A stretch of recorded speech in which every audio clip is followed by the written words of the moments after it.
다시 오늘의 주제, 벤츠 W222 S500 마이바흐 M278 엔진을 가지고 있는 이 골칫덩어리 차, 이거를 놓고 전혀 다른 새로운 차, 그걸로 기변을 해야 되나?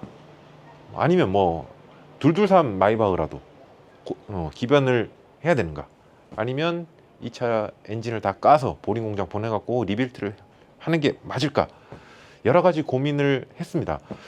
사실 기변 쪽으로 생각을 많이 돌렸었는데, 이게 아까도 제가 말씀드렸지만 BMW, 포르쉐 뭐 할 거 없이 요즘에 나오는 차들이 다 알루미늄 합금 블록에 과급기에 진짜 어떻게 보면 그 배기량에 어울리지 않는 진짜 엽기적인 출력, 이제 이런 것들로 계속 경쟁을 해서 가다 보니까 거기다가 계속 복잡계로 가요. 과급기뿐만이 아니라 이제 마일드 하이브리드 시스템에 진짜 뭐 전기차인지 이게 내연기관인지 구분이 안 될 정도로 이제 주체할 수 없는 이 복잡계로 자꾸 가더라는 거죠. 그거는 절대 안 되겠다. 거기에 플러스 원가 절감까지 붙으니까 이게 이제 돌아버리는 겁니다. 이거는 진짜 해서는 안 되는 기변이라는 것은, 그래서 포기를 하게 되고, 그렇다고 해서 그러면 옛날 차로 돌아가는 거를 와이프가 원할까? 이 편의성이나 승차감 이런 부분 때문에 그건 또 원치 않아요. 그래서 그 중간에 결국에는 우리가 선택하게 되는 것이 이 차를 그대로 유지를 하자. 근데 우리가 이제 이 보링 공장에 보내서 엔진 리비트를 하는 거를 제가 공부하고 연구하고 아무리 고민을 해도 이것도 너무 짜친다는 거예요. 그리고 이게 본질적인 해결책이 아니더라는 거예요. 그래서 아직도 솔직히 그렇다 할 해결책을 못 찾고 지금 이 실린더 스크래치는 조금씩 점진적으로 진행이 되고 있는 그런 상태입니다. 그러는 중에 자, 이제 배수의 진을 치고 이제 결판을 내야 되겠다. 여기서 더 진행되면 이제는 답이 없다라고 판단을 했기 때문에 오늘의 이 쉽고 재미있는 주제를 떠올리게 된 거예요. 굉장히 쉽습니다, 여러분들. 자, 그래서 생각한 게 뭐냐? 엔진 첨가제, 적절한 엔진 첨가제를 넣어보자. 망하면 그냥 보링 공장 간다. 그냥 리빌트다. 그냥 배수의 진 딱 치고 시작을 해보는 거죠. 그래서 제가 물망에 올렸던 두 개 브랜드가 있어요. 하나는 HPI라는 회사, 일본 회사였어요. 거기서 나오는 이볼브 COA, 이볼브 COA라고 하는 제품이 하나 있었었고, 또 한 가지는 러시아 쪽 회사인 것 같아요. 하도라는 회사에서 나오는 엔진 치료제. 그 중에도 뭐 시린지 타입이 있고 캔에 들어있는 타입이 있는데, 캔에 들어있는 게 하도 맥시멈이라고 얘기를 하고, 그리고 시린지 타입으로 있는 것이 EX120 뭐 그렇게 얘기를 하더라고요. 근데 뭐 제가 둘 다 샀습니다.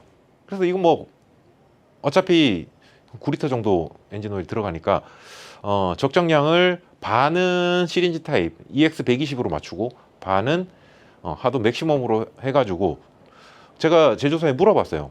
이 둘의 차이가 뭐냐? 똑같대요. 성분은 똑같은데 다만 이제 액상 타입으로 있느냐 아니면 시린지 타입으로 있느냐, 그 차이인데, 그래서 두 개를 내돈내산으로 해서 주문을 했습니다. 거기에 플러스 이제 메탈 컨디셔너, 그게 베리루브 터보라고 하는 제품이 있는데 여기 옆에 띄워드릴게요. 요거는 치료제가 아니라 이제 메탈 컨디셔너, 윤활제죠. 그러니까 마찰을 훨씬 더 줄여주는, 오히려 개념상으로 보면 이 베리루브 터보하고 HPI사에서 나오는 이 포르테 코리아에서 팔고 있는데, 이볼브 COA라고 하는 제품이 원리는 비슷해요. 둘 다 메탈 컨디셔너예요. 고민을 했었습니다. 하도 제품 먼저 써볼까 아니면 HPI 제품 먼저 써볼까 고민을 했는데, 이 기전을 보고 일단은 저는 하도 제품이 훨씬 더 땡겨서 하도 제품을 인터넷에서 주문을 한 거예요. 제가 내돈내산입니다. 일단 제가 방금 말씀드린 이런 시도 자체를 정비사들 기준에서는 굉장히 싫어하고 굉장히 무시하는 시도입니다. 사실 절대 안 믿어요.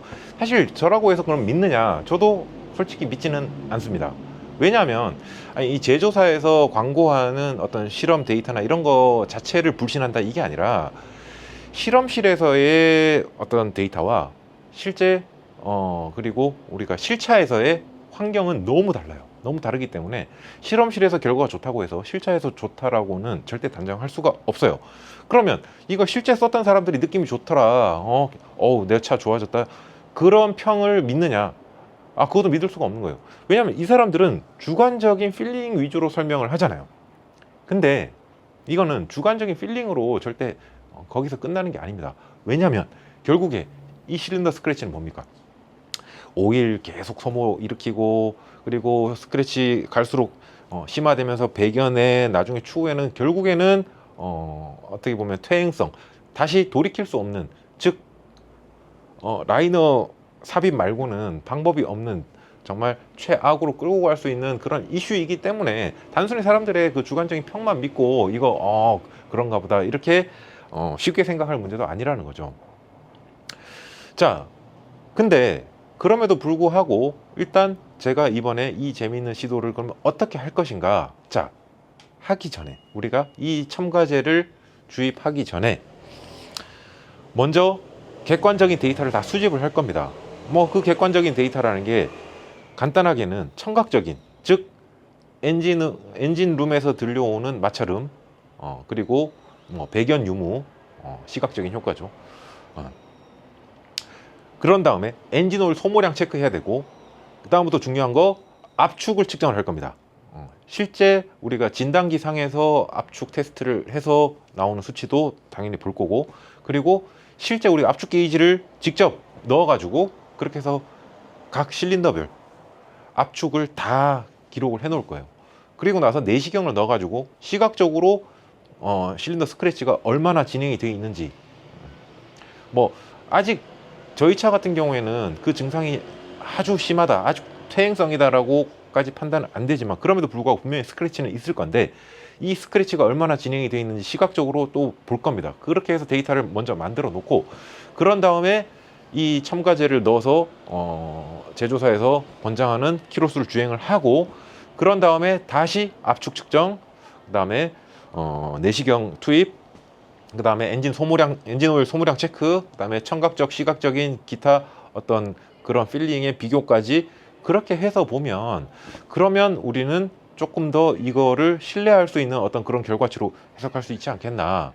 자, 그런 시도를 이번에 저희 차를 통해서 해보려고 하는 겁니다. 그러는 중에 하도의 메탈 컨디셔너만 처음에 생각하지 않고 일단 치료제를 선택하게 된 것은, 이 메탈 컨디셔너, 이거는 HPI 제품도 마찬가지예요.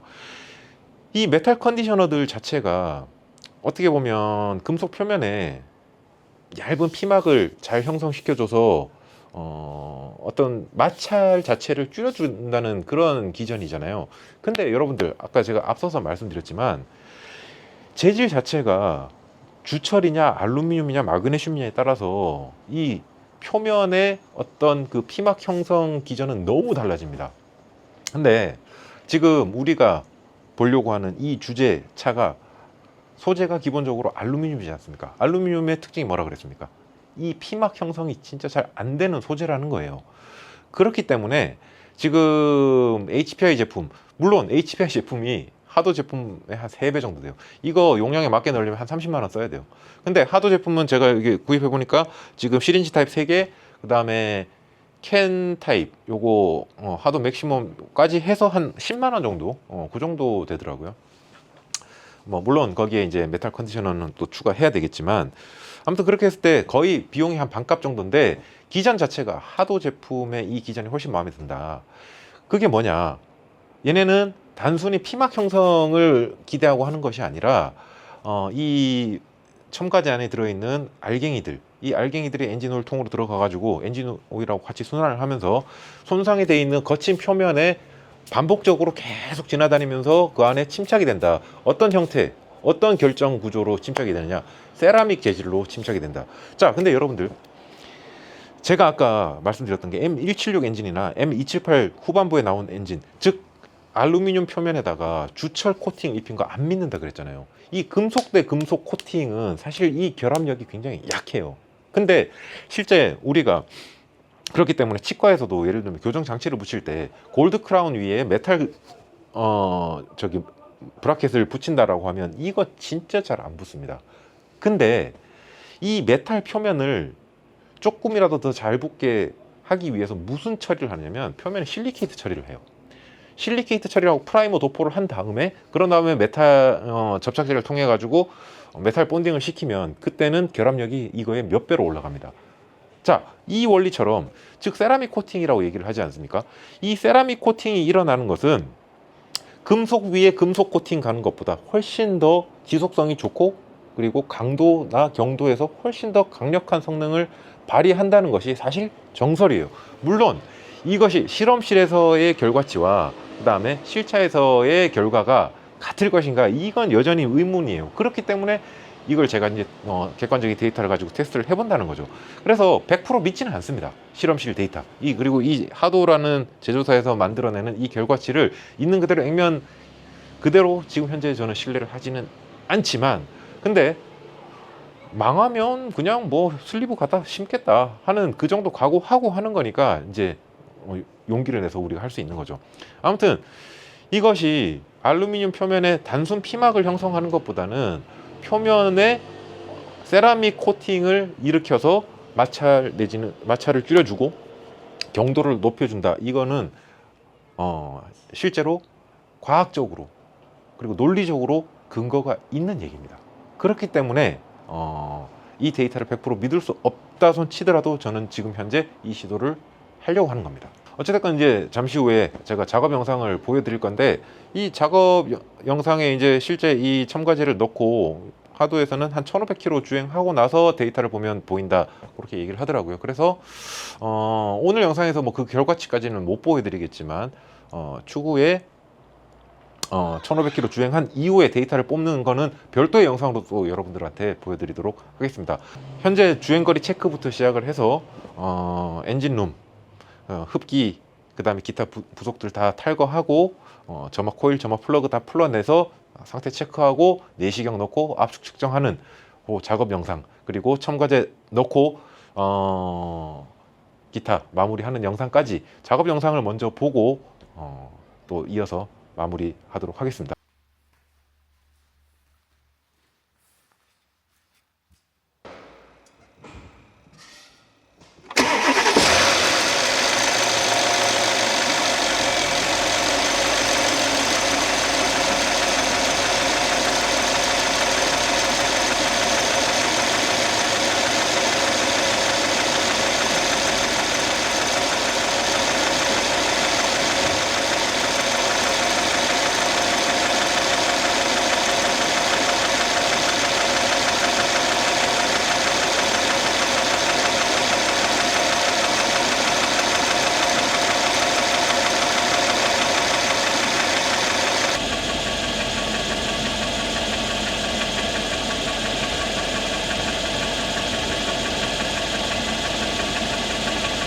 자, 현재 키로수는 13만 5,011km.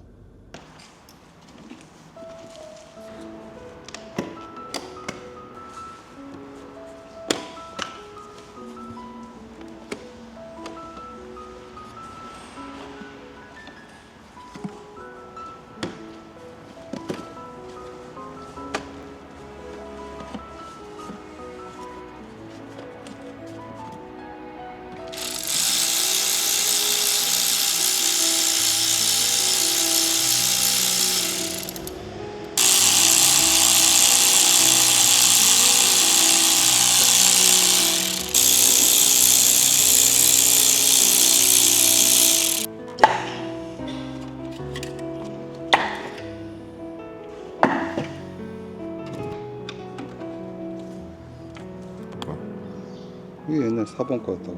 아, 4번 거를 지금 일본에다 넣어놨어? 예전에 꽂았었지. 2번.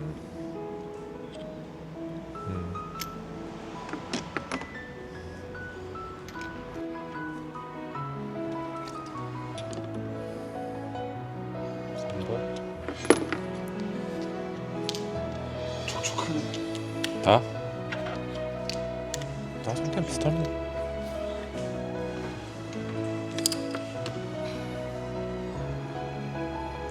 지금은 잘 모르겠다 그지?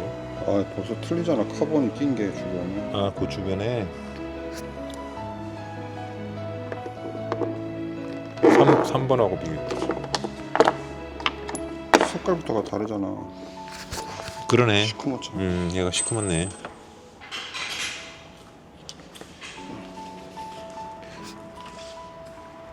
제일 우측에 있는 요게 4번입니다. 자, 이제 내시경 한번 보도록 하겠습니다.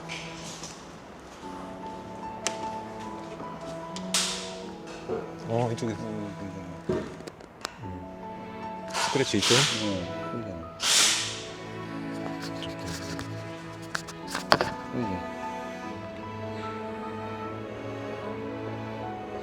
살짝 스크래치 있구나. 이 1번이지?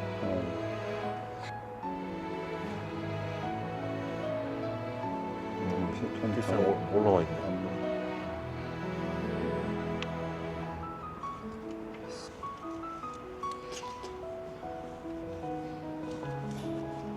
어이 이거 스크래치 같은데. 내벽 같다 저기.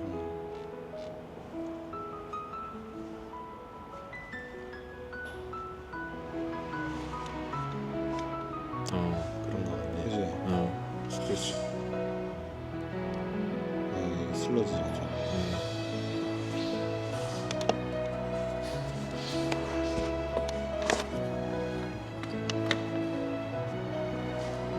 그러네. 제일 깨끗하네. 그래서 다 타버리는구나. 저게. 촉촉하니까.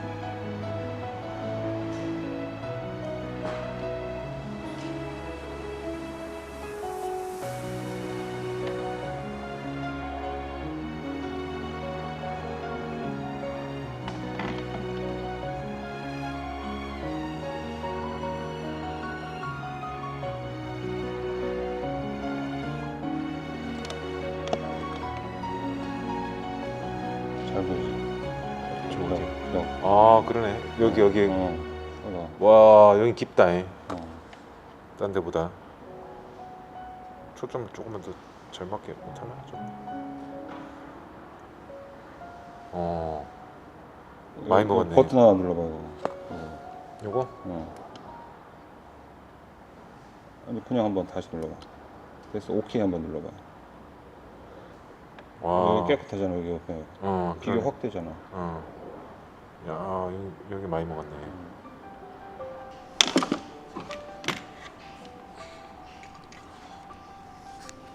이게 5번이죠?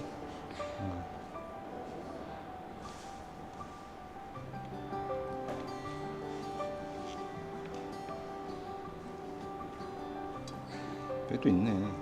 보이네. 살짝 있어? 여기 벽에. 살짝 있다. 오일슬 카본 다 낀 거.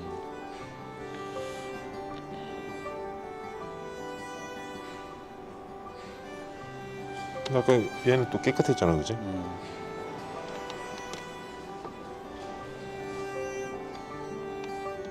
살짝 보이네 저쪽 벽이. 야 생각보다 여러 군데 스크래치가 생겨 있네. 다 있다고 해. 그러네.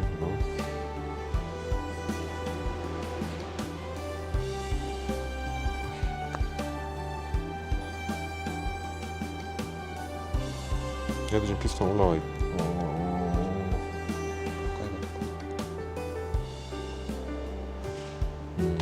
스크래치잖아 이거. 그러네. 살짝씩. 근데 깊이가 깊어 보이진 않는다. 어찌됐건 스크래치는 맞네. 맞아. 이 6번. 왜 피스톤이 깨끗하잖아. 다른 데는 슬러지가 있는데 열이 많다는 거지. 젖어 있잖아. 상관없어.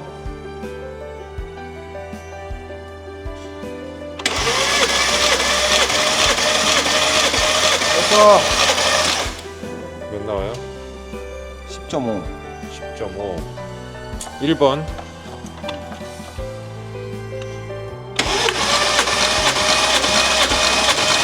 됐어. 10.5. 조금 안 돼. 1, 2번 거의 비슷하네. 됐어. 됐어. 10.6. 10.6.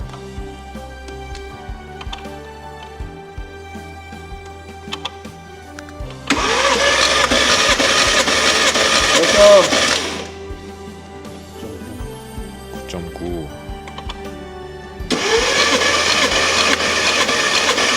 됐어. 몇? 9.9. 됐어. 몇?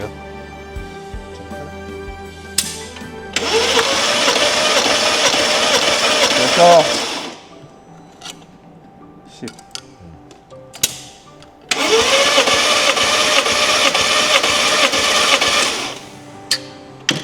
몇? 8.9. 오히려 저기가 제일 안 나오네. 빼놨던 점화 플러그를 다시 살짝 닦아가지고 다시 원래 위치에다가 조립을 하고,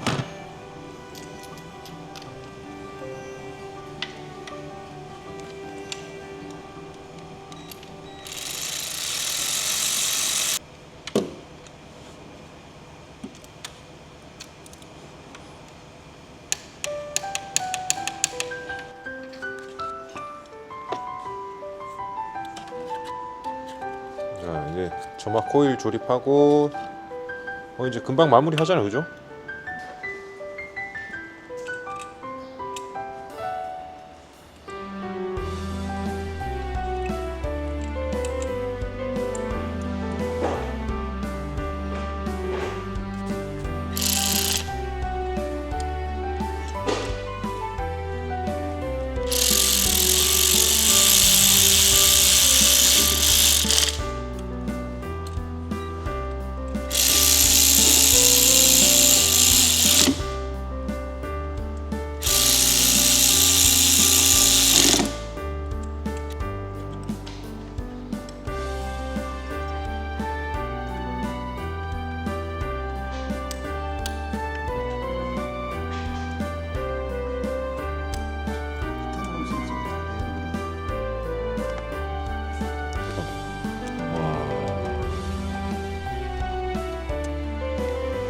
다 올라오네. 이거 시켜줘요? 3톤짜리는 이런 거 없었는데. 아니. 이때 나가는데 다 하잖아. 다 그렇대.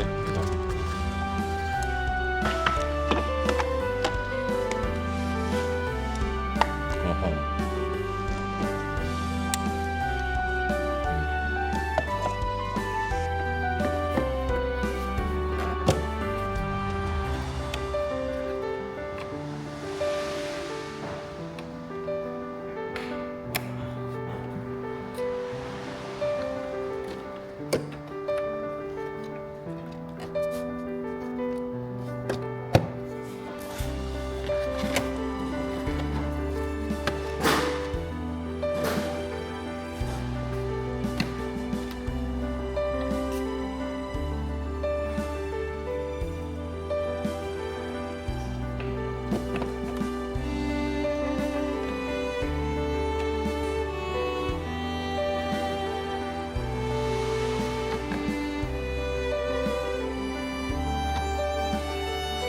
자, 진단기로 압축 압력 테스트 한번 해봅시다.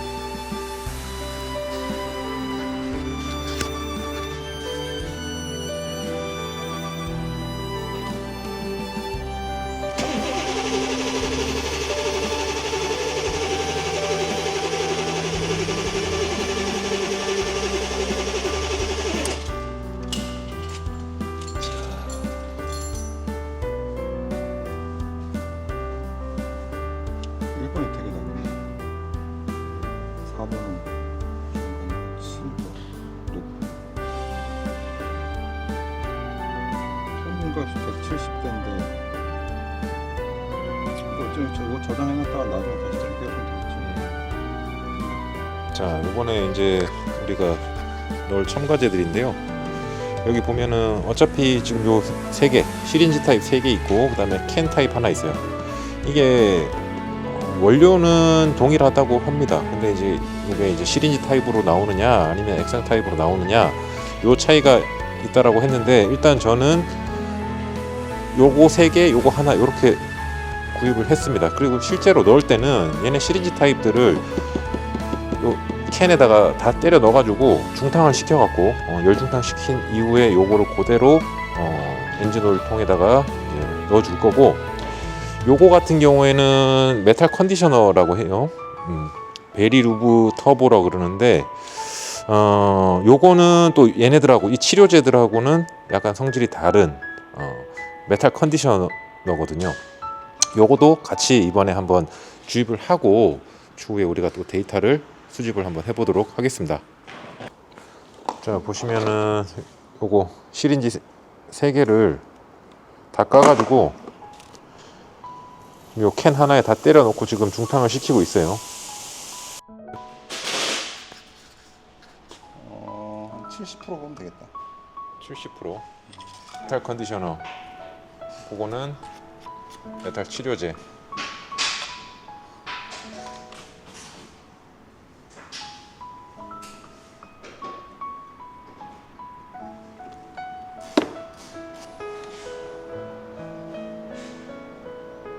이게 이제 메탈 컨디셔너.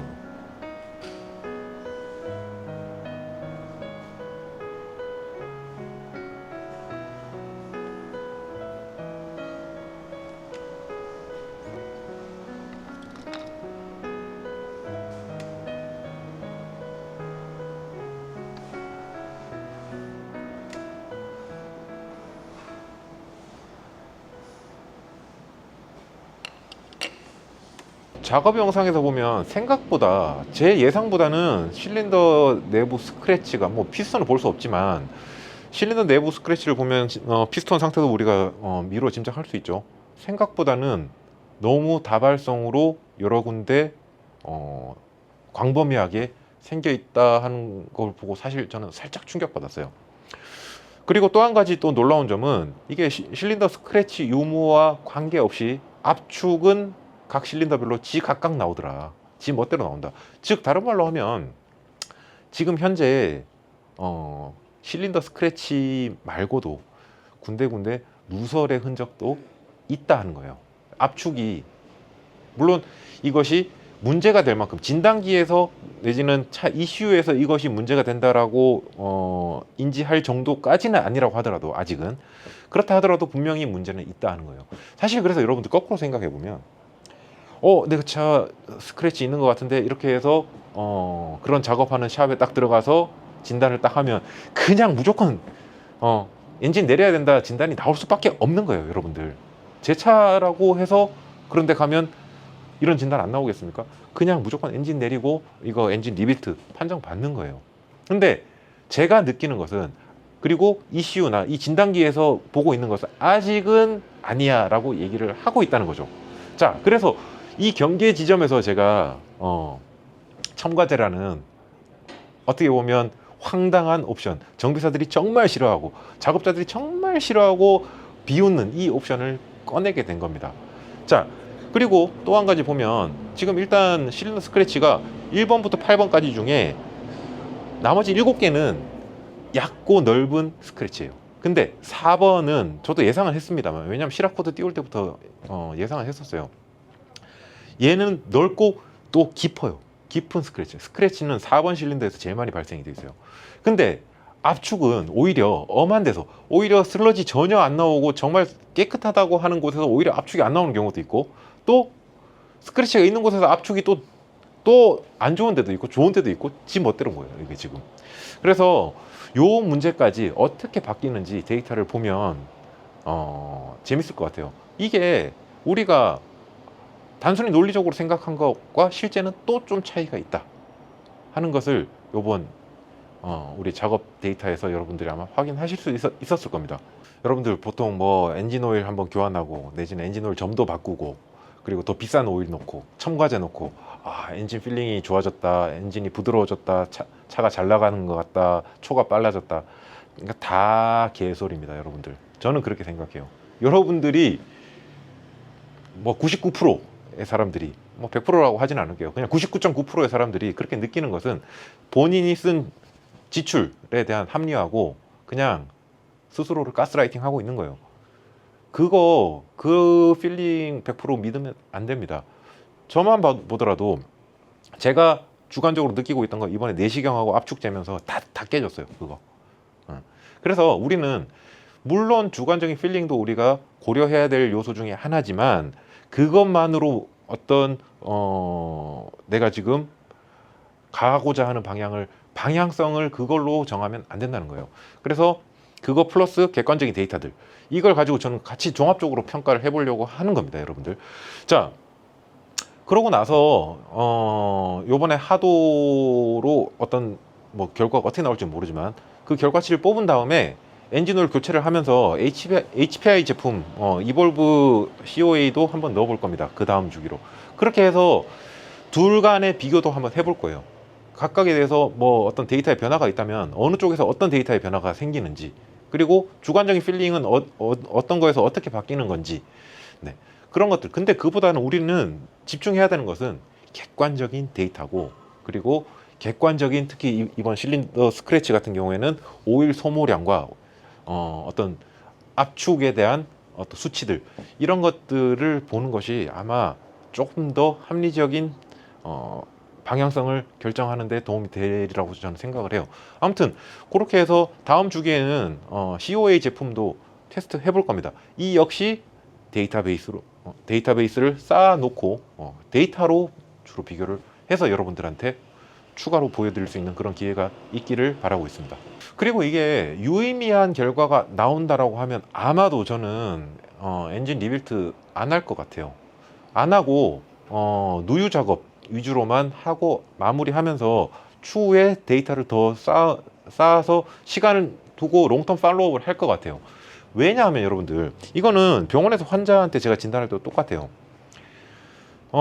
아직 젊고 어리고 저작압이 좋은 환자들한테는 비용이 조금 들더라도 저 같은 경우에는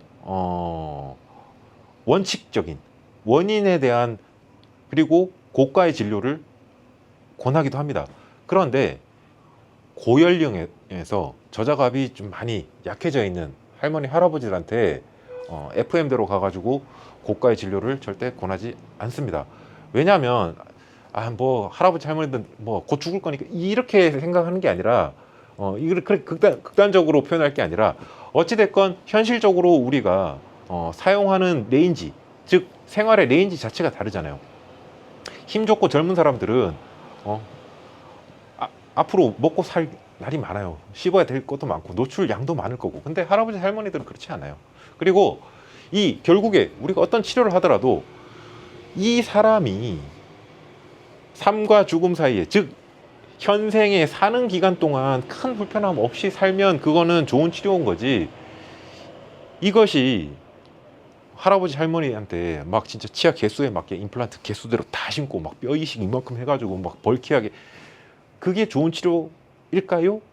필요 없는 치료죠. 오히려 그런 과도한 걸 하다 보면 거기 수술과 시술에서 오는 스트레스로 이 노인분들의 수명이 단축될 수도 있어요, 실제로. 그렇게. 그리고 큰 수술하다 돌아가시는 분들도 실제로 계시고요. 근데 젊은 사람들은 달라요. 원칙대로 가야 돼. 그리고 길게 가야 되고 추후에 그거에 대한 대비책도 또 있어야 돼.